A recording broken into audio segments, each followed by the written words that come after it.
Sure. My name is Rebecca Watson. I'm from a company called Radium One, and essentially we provide a mechanism for online users, whether they be in a game or an entertainment type site, to either pay directly for virtual currency or virtual goods, or they can pay indirectly using their time or their engagement with an ad. So we provide this monetization model to online and mobile publishers. Hey guys, I'm Charlie Shrem, CEO of BitInstant.com. We are the payment gateway for all Bitcoin exchanges and anyone who wants to buy Bitcoin or sell Bitcoin, essentially transferring fiat modern currencies like dollars, euros, pounds, Australian dollars into the Bitcoin exchanges where you can buy Bitcoins or just to buy Bitcoins directly. And we do that by leveraging locations such as local banks and all, hundreds of thousands of locations across the world in new currencies and new countries. My name is Jared Kenna, CEO of TradeHill. We recently shut down the trading on the site, but we were the U.S. Bitcoin exchange, and we were trading about roughly $1 million a month between U.S. dollars and Bitcoins, euros, and a few other currencies. Hi, I'm Philip Rosedale, and my first company that I started was Second Life, which has a big virtual currency inside it. And my latest company is called Coffee and Power, that is trying to sort of bring the same virtual exchanges of value more to the real world and to work.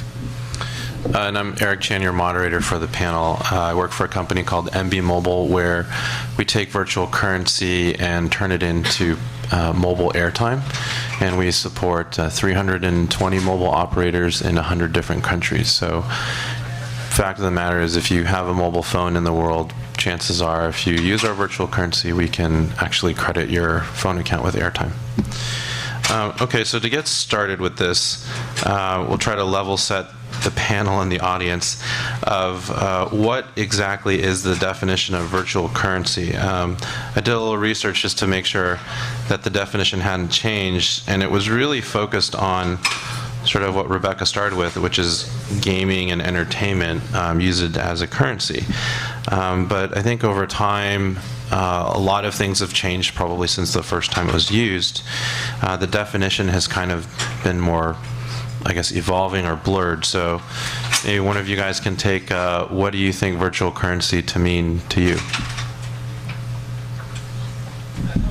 I think well, let's step back for a second and define what currency is. I believe that currency, the good definition, or the good way to put it, is really anything that's valuable between two people can be considered a currency. Whether it's airline miles or candy or the chair you're sitting on, if there's someone willing to pay you a certain amount for it in any way or shape or form, or if they're willing to use that as the method of payment, then that's considered a currency. So a virtual currency is essentially a standard that many people, or a lot of people, are willing to accept and adopt as a form of payment, and also willing to accept whatever the exchange or going rate is to convert out or into that currency.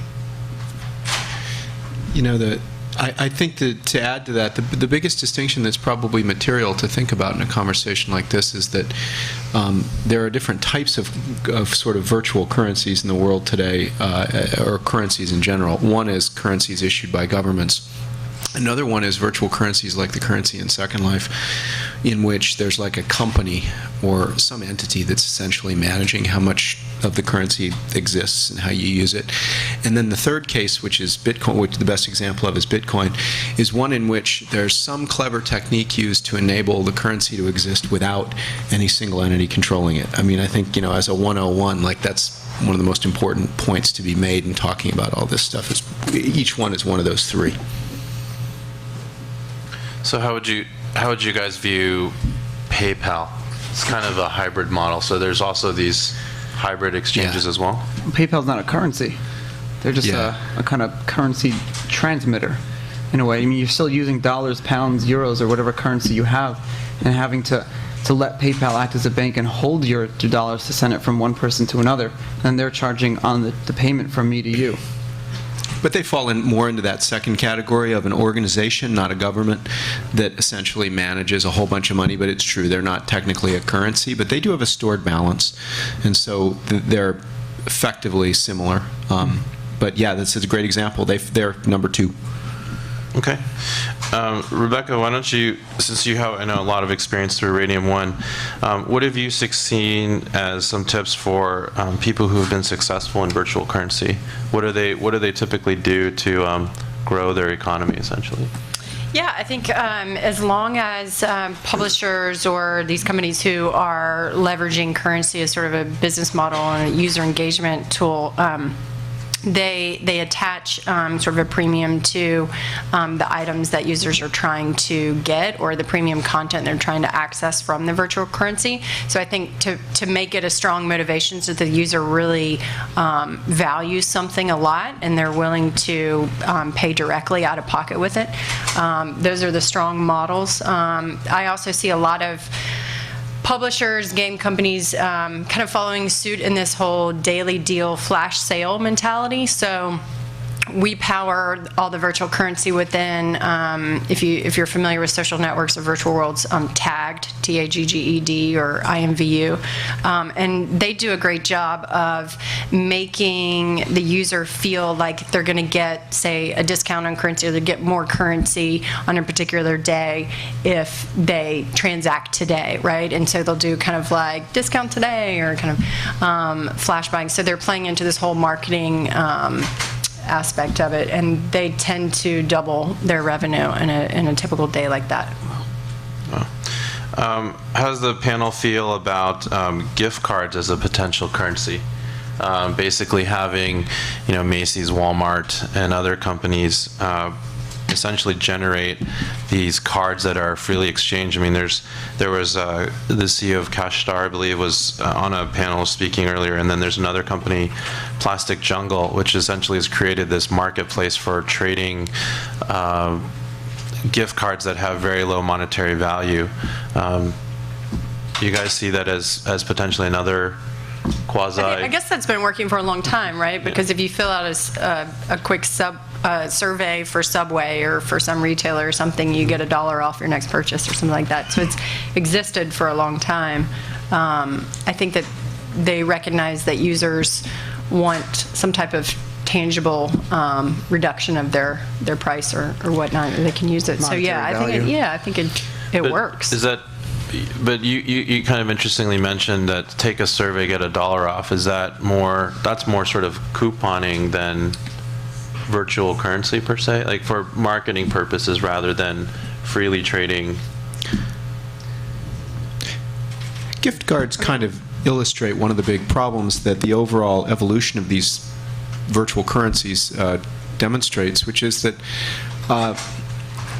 what everybody here would want to do if they had a gift card would be able to trade it with anybody else here, so you could buy other things with it. But the problem, of course, is that a gift card currency, only has slightly greater value than cash to the provider if you can't do that. So that's what it is. Yeah, exactly. So it's a loyalty thing. The Macy's of the world don't want you to be able to take your Macy's gift card and just as easily buy goods at another store because they won't make any money on them. And then they also provided you the utility of the card, so they lost money. So that's kind of an interesting thing, because I think that when we look at how the world is going to change in the next few years as these many different kind of attempts and experiments in virtual currencies continue, that's one of the interesting stresses, is that the individuals controlling the currencies often don't want them to be interchangeable, but the people using them find the greatest value in their being the most interchangeable. And that's exactly why Facebook mandated its exclusive Facebook credits, right? Is because they didn't want the publisher or the app developer to be able to have their own currency, because then users would feel like they would be tied into that particular app and not be able to trade it. Right, and would anybody on the panel say that Facebook credits are a currency? They're basically not. 100%. Right? They are a currency. The Facebook credits are a currency. They're regulated, controlled by Facebook, issued by Facebook, and you can use them within the Facebook ecosystem, playing games and buying things on the Facebook marketplace. But I didn't know that I didn't know that as an end user I could give you $100 in Facebook and then you can just take it out to PayPal or something? You can't. We don't know yet, because the system is not out. If you can, like, if BitInstant can act as like a Facebook credit redeemer or buyer, so it's still in a closed system. But even in that closed system, it's still a currency. Like there are countries that I guess you can't use their currency is not really valuable outside of the country. Like if you look at Iran right now, they're cut off from SWIFT. You can't really use the Iranian rial. But so you would say that's not a currency anymore? Good point. Good point. Well, this is an interesting thing that I think Rebecca and I were talking about before the panel, which is, in the case of Facebook publishers, they're acting as the issuer, they're acting as the bank, and they're acting as the merchant that you basically buy everything from. So in this case, Facebook is kind of doing the same thing, where they're saying all up front, we're the merchant, the bank, the issuing company, and oh, by the way, only this product, right, or only this set of products. And it's one way, which I think is really interesting about the currency concept, because it's not really two-way. I mean, it is a pass-through for the merchant, but you can't actually ever take the money out of the system. It's just one of the problems. Another scary thing I have is that with the economy today and transparency, we're worried about how much money is our government printing and Sorry about that. how much money is our government printing, and what's to stop them from printing more if there's less in demand. And they do that to affect interest rates and inflation rates. Quantitative easing and things like that. What's to say that Facebook decides they're running low on some cash flow this month and they want to just print some more Facebook credits? That's my big issue, is that you have no control over your currency anymore. That Facebook credit could be worth something different tomorrow, but it's not because the actual value of it is worth less tomorrow. It's just Facebook, who is the god per se in the currency, says that it's worth less. Yeah, so this kind of brings me up to the some of the other topics I wanted to try to cover, which was, essentially when you decide that you want to do this virtual currency, either somebody in your company by default or you designate has to become essentially the Fed chairman or the Treasury secretary. And I wanted maybe some of the panelists to describe, either imputed through someone's job or by de facto of running the system, what are some of the pitfalls of actually having that kind of role? Well, I mean, with a currency like Bitcoin, it's already laid out there ahead of time. Everyone knows what's going to happen to it. It's created at a known rate, and it's going to have a known money supply in the end. So for Bitcoin, it's really simple. We don't have to tell people, there's no trust that you have to place in us that we're not going to create more money. Like Charlie said about Facebook, yeah, Facebook create 100 billion more Facebook credits. You could do the same thing with Second Life. They could just create another billion Linden dollars. So he's actually got a really good solution in the way they were handling that before. It's fantastic. Are you speaking about that publicly, or is that private? Okay. It's fantastic. Yeah, so the companies that have had to do experiments, so Second Life's virtual world, in U.S. dollars, people buy and sell from each other, not from the company, but from each other, about $700 million U.S. per year. And that's been going on for quite a long time, so we've had some time to sort of study the different way these systems work. And when you talk about the Fed chair, as Eric said, what happens in Second Life is there is actually a person whose job it is to publicly, alongside a public listing of essentially buying and selling An order book. that's happening, an order book technically, or a partial fill open order book that everybody can see. We have an agent, think of that as the Fed chair, who offers to sell additional currency at a rate designed to keep the exchange rate of the currency against, say, the dollar or a reasonable basket of currencies, unfortunately, as things get crazier and crazier in the real world, to keep the exchange rate steady of the virtual currency. Now that's different than the type of management of these so-called fiat or government currencies, where you typically have a lot less information about what's going on. The government may be trying to do something similar to that, but you often don't actually know what's happening, and there are a lot of levers or pipes in the system before you see the money moving around. In the case of Second Life, we had this unique experiment where we were sort of doing something similar. We were basically saying, well, we'll only create Linden dollars if people want them enough to be slightly driving the price of them up in the open market, and then we'll make more and sell it into the market to hold that level constant. What made me inspired about virtual currencies and made me start to think personally a lot about how they were going to affect the real world as things like Bitcoin came around was the fact that just doing that created a remarkably stable currency. Now, this is something, because most real-world currencies, what I mean by that is the Second Life Linden dollar varies a lot less in value against, say, the euro than the yen or the dollar does against the euro over a year's time. And that's an odd situation, because you would think, given that Second Life has so much, it has a fair amount of transactions, but so much less than the real world, that it would be substantially more volatile. So the fact that it's so stable against the dollar made me think, gosh, somebody's going to come up with a strategy for doing virtual currencies that it really starts to affect the real world, and that'll be a benefit because it'll generally be more stable. So, it's fascinating. Well, my one comment on that is I think it kind of leads to the next set of questions, which is government regulation. So as an example, China has taken a very proactive stance on virtual currency, first by defining it, limiting it to just games, but also making a public statement that if they didn't try to curb or control things that would go on, they publicly stated that we were worried about affecting the GDP of the country, partially due to the success of your company, but also partly due to the fact that there was a lot of fraud going on. Well, the world has only two large, fully traded. And Facebook, although Facebook will probably be however that plays out, Facebook will be the next important one. But Second Life is really big, and then of about the same scale is QQ, which is the one in China, actually. So that's actually a different company. And yes, when China announced that, if I remember correctly, they brought out the executives of QQ to doubly underscore in public that the QQ coin, which was a virtual currency, in some ways similar to the Linden dollar and Second Life, would never be used for a physical goods purchase, Really? which is fascinating. That's right. So how do they do that, though? What was the regulation? They banned any merchants from being able to accept QQ codes, and was it like a civil thing, or was it more criminal? I don't know. I think at minimum they prohibited the use of it for the purchase of sort of an Amazon.com style, like purchasing hard goods for delivery through the site. That's terrifying. That is. But you'd have to look up that. But it was a Yeah, notable that's really moment in the press a few years back when they did that. I was going to come back to actually something before we go back to this topic of regulation.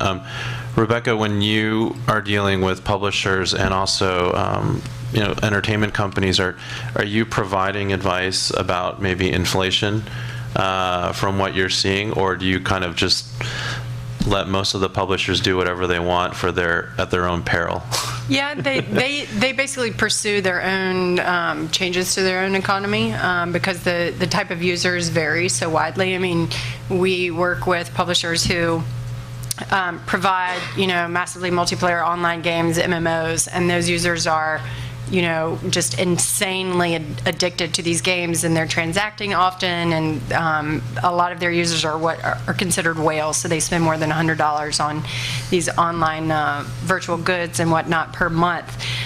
Whereas that's sort of like the very intense, addictive, high transacting user on one end, but then there's the casual users on the other end. So kind of how those economies vary is up to the particular site or game or publisher or whatnot. So we don't advise them on that.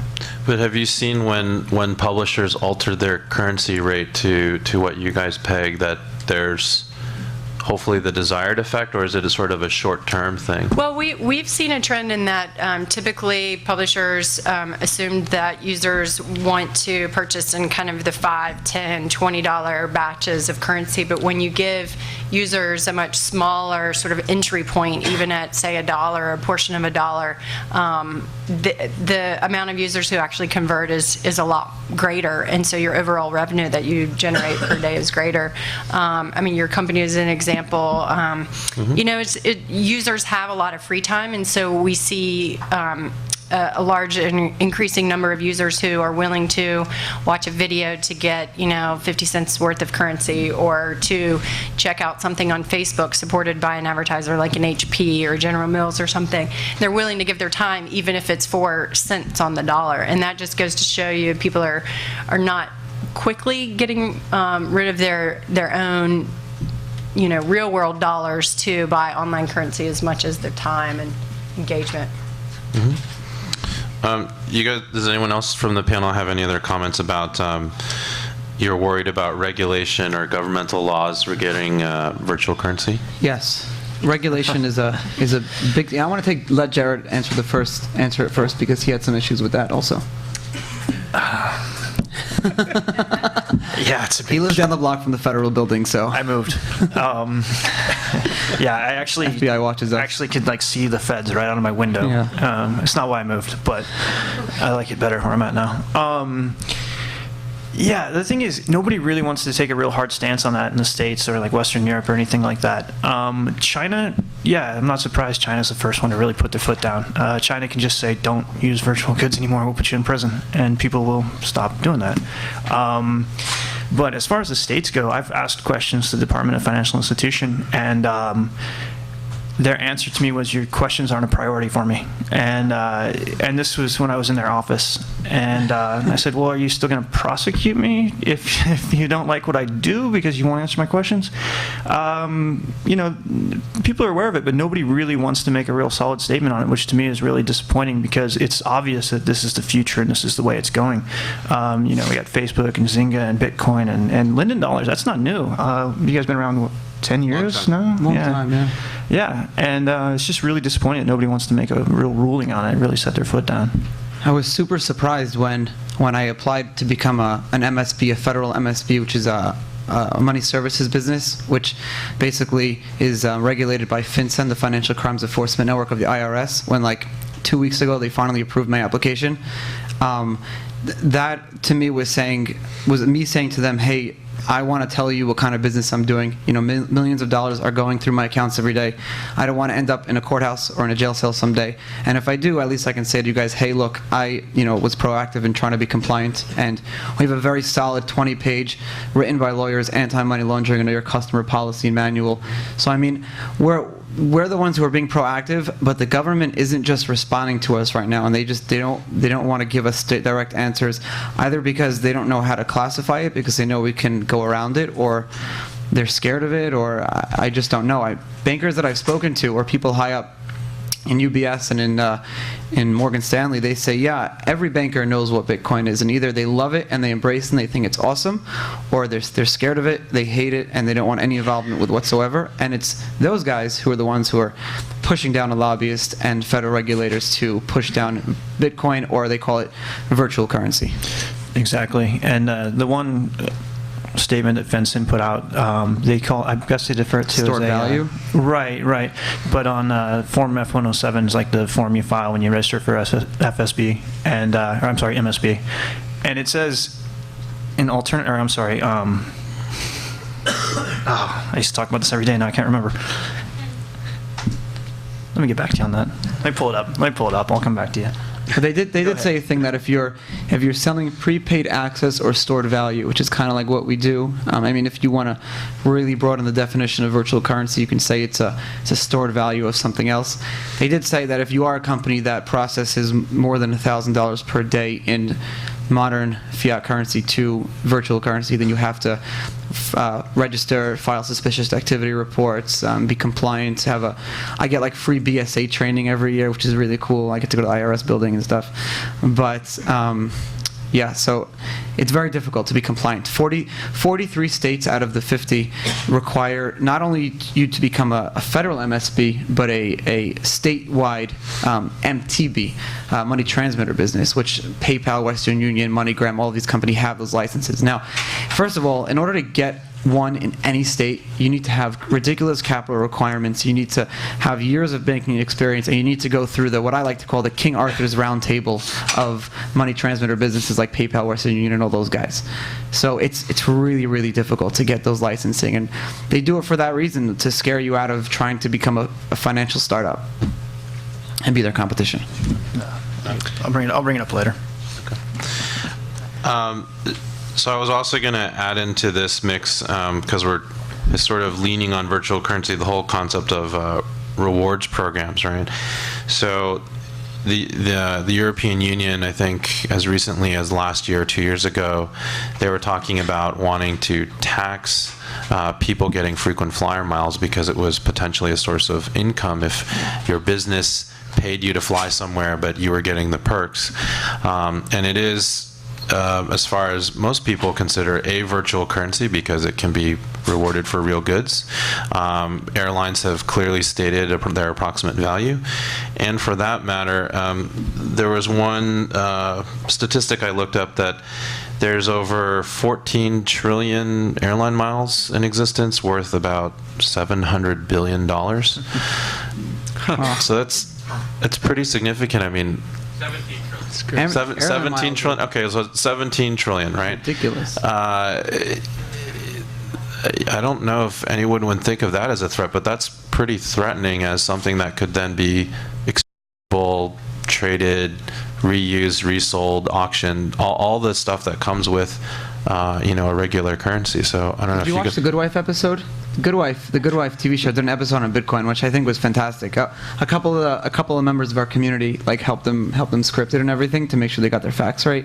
But to give you a basic, the show was just about Satoshi Nakamoto, who invented Bitcoin, is our idol and the creator, and who's a myth. No one knows who he is, what he is, if he exists, if it's a group of two people, if it's the CIA, whatever. So the show was about the lawyer representing Satoshi was being put on trial to release the name of Satoshi, the real identity, and the IRS was the one who was fighting against Satoshi. And they used the airline miles as their counter argument, saying, hey, you have something like airline miles, even though it has value to some people, it's still not what they call transferable. And that's a very important point because it is transferable. You can go on Craigslist, on eBay, and on any of these sites. You can go to cashformiles.com and trade your cash for miles or miles for cash. So they had that argument all wrong in the episode. But airline miles, I think, are considered a currency. I'm struck by, as we all talk about this, and like we were talking about before, about these topics are so new. The question of why virtual currencies and which ones will be successful and which types will be successful. It sort of begs the interesting question for the panel, because I know we were just talking about this, and I know my answer, which is, why use virtual currencies at all? Why use them at all? Like, what's the benefit that drives us toward a world and fills this room with people in which there is a different mechanism of exchanging value between people worldwide? It's like, what's everybody's top answer when we think about specifically this domain of currencies in a more literal sense, not direct value exchanges or time banks or something? Why use everyone has their own reason. I mean, if you ask the libertarians, they say it's frustration with the modern government, and if you ask people who want to move to the UK or to Europe or something, and they have a lot of money in America, it's much cheaper to buy Bitcoin and then to sell Bitcoin instantly for your other currency, and you're not having to pay the 2.5 exchange rate to your bank and losing thousands of dollars. I just did it for a friend of mine who went on vacation, and I saved him so much money. That's just my two answers. I think there could be thousands of answers. I sold my car in Bitcoin. I think there's a lot of reasons. In my opinion, the U.S. dollar is a virtual currency.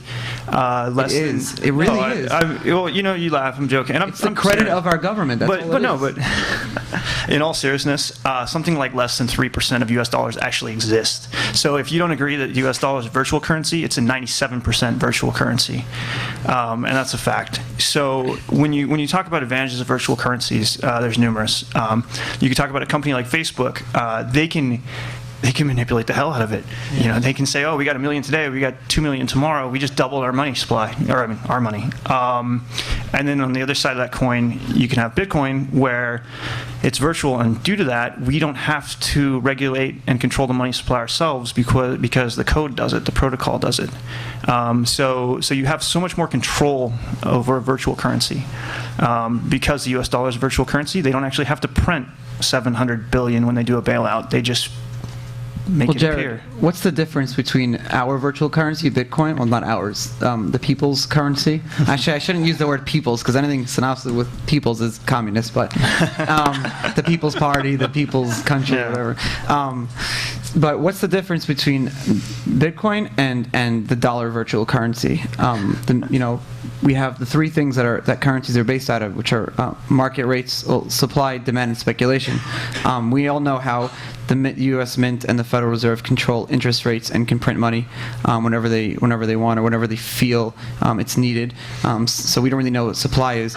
Demand is controlled by the foreign exchange market, all the different markets where currencies traded and bonds are bought and sold, and then speculation, which it exists everywhere.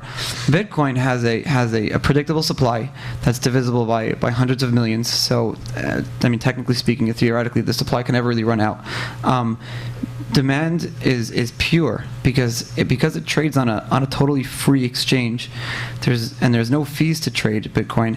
There's less oversight and control. Well, it doesn't exist. There's no control over the actual price. That's why it's a little volatile now, because it's such a new currency. The other day it went from $4.9 dollars to the Bitcoin to now it's like 5.1, I think, as of this morning. So it's a little more volatile. And speculation, again, news events, Reuters writes an article, Forbes writes an article, or the BBC comes out, the price can go up. If someone writes a negative article, the price can go down a little bit. But that's in every currency, really. I was going to add that, I mean, the one I was going to say, which Jared reminded me of, we were talking about, and I think it's a really elegant point, and one that's not immediately obvious, and so maybe not everybody here has thought about it, is fees. When you make a payment to somebody today using an online payment system, you generally pay a fee. If it's PayPal or Visa or American Express, you're paying about 3% in the transaction. The interesting question is, what's the historical basis for that? What is the reason for that 3%? Other than just, you could say it's collusion among the providers, but that's not actually true. The reason for the 3% is insurance. The general idea is that if you make a payment, as you guys all know, with a credit card, you can reverse it. You can charge it back. This has been the source of enormous complexity for companies like PayPal and Second Life as we've had to deal with those chargebacks. But what's fascinating is to say, is insurance worth 3% anymore?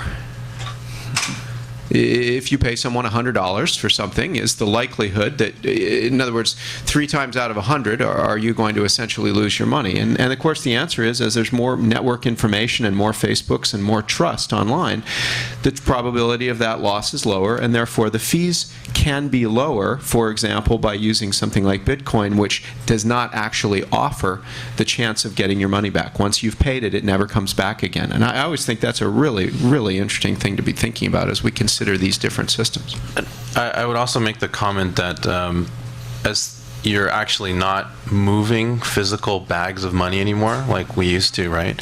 That gave rise to the presence of things like M-Pesa in Kenya, where they still had that problem. You were literally paying some guy to, put in his backpack a bag of money, get on the public bus, go to the next town and pay someone.